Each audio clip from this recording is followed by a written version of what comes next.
দুপুর 2:30টার দিকে আমার কাছে আমার হটলাইন নাম্বারে ফোন আসে যে বরিশালে একটি ক্লিনিকের ভিতরে একটি সাপ, এসিতে সাপ দেখা গিয়েছে। পরবর্তীতে আমি ছবি নেই, ছবি নেওয়ার পর পরবর্তী জানতে পারি এটা কালনাগিনি মৃদু বিষধর সাপ, যে সাপটা মানুষের জন্য ক্ষতিকর না। পরবর্তীতে আমি বরিশালে আসি এবং এসির পিছন থেকে, যে এসির ভিতরে একটা সাপ ঢুকেছিল কালনাগিনি, সেই সাপটাকে উদ্ধার করি। এখন এই সাপটিকে বরিশাল সামাজিক বন বিভাগে হস্তান্তর করে পরবর্তীতে তারা অবমুক্ত করবে।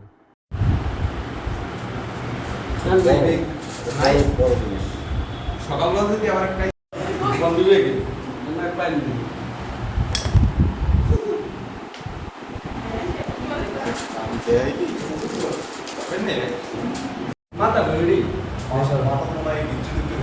মাথা ভিতরে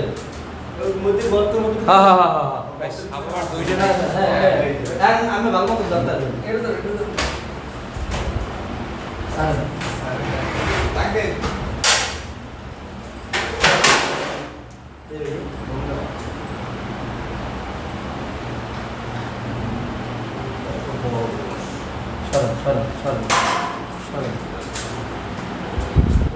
আরো একটা ভাই ডাবল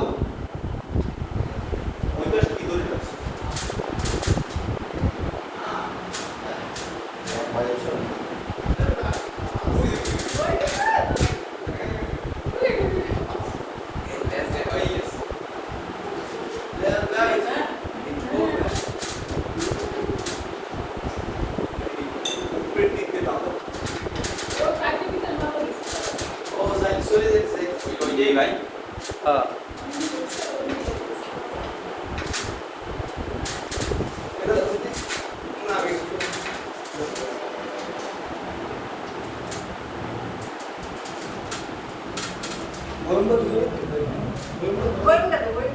বইমটা দেন দি দান বইমটা ফুটো করে যাবেন